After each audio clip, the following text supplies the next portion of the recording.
बता दें कि बिहार की राजनीति में सबसे बड़ी खबर आ रही है कि आखिरकार चिराग पासवान ने अपने चाचा पशुपति पारस पर तीखा वार करते हुए कहा है कि वे एनडीए में थे ही कब जो अब बोल रहे हैं कि वो एनडीए से बाहर जा रहे हैं।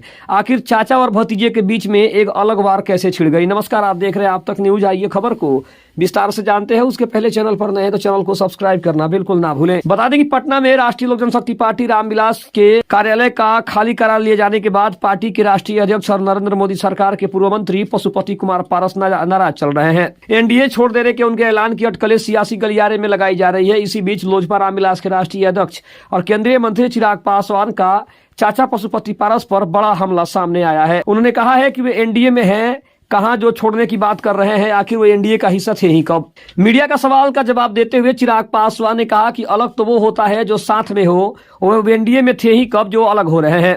वे लोकसभा के चुनाव के वक्त भी नहीं थे और विधानसभा चुनाव के वक्त भी उनको गिनती में नहीं रखा गया। ऐसे में अलग तो वो होता है जो किसी चीज का हिस्सा होता है।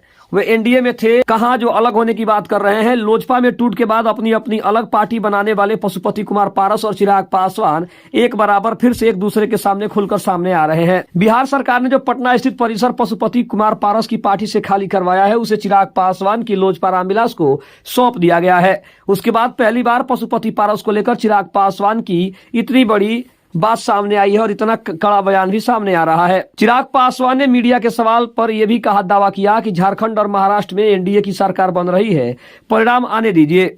एनडीए की बड़ी जीत होगी और हम सरकार बनाने जा रहे हैं। दोनों राज्यों में जनता से जो फीडबैक मिला उसके आधार पर मैं ये बात बता रहा हूं।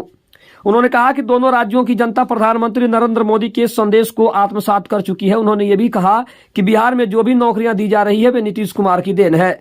इस पर विपक्ष के लोग क्रेडिट लेना चाहते हैं, अपना नाम चमकाने का प्रयास कर रहे हैं, लेकिन लोग हकीकत समझते हैं। अगर उन लोगों में इतनी ही क्षमता थी तो 90 के दशक में नौकरी क्यों नहीं दी गई। बिहार में और देश में उस दौर को जंगल राज और अपराध के लिए जाना जाता था। चिराग पासवान ने साफ तौर पर इन तमाम अटकलों पर विराम लगाते हुए कहा है कि पशुपति पारस एनडीए का कभी हिस्सा थे ही नहीं जो एनडीए से अलग हो रहे हैं।